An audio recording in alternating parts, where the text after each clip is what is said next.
Then David said in his heart, Now I shall perish one day by the hand of Saul. There is nothing better for me than that I should escape to the land of the Philistines. Then Saul will despair of seeking me any longer within the borders of Israel, and I shall escape out of his hand. So David arose and went over, he and 600 men who were with him, to Achish the son of Maoch, king of Gath.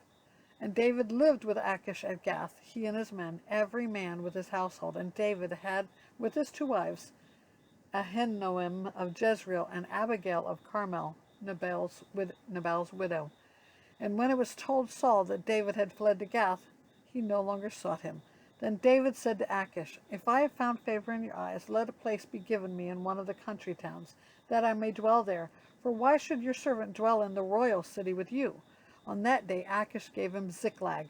Therefore Ziklag had belonged to the kings of Judah to this day. And the number of the days that David lived in the country of the Philistines was 1 year and 4 months. Now David and his men went up and made raids against the Geshurites, the Girzites, the Amalekites, for these were the inhabitants of the land from of old, as far as Shur to the land of Egypt.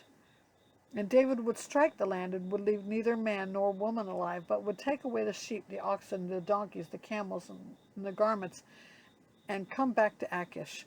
When Achish asked, Have you made a raid today? David would say, Against the Negeb of Judah, or against the Negeb of Jerahmeelites, or against the Negeb of the Kenites.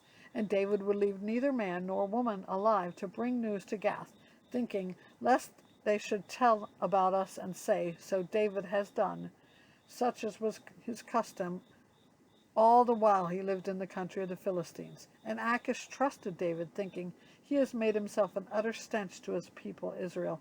Therefore he shall always be my servant.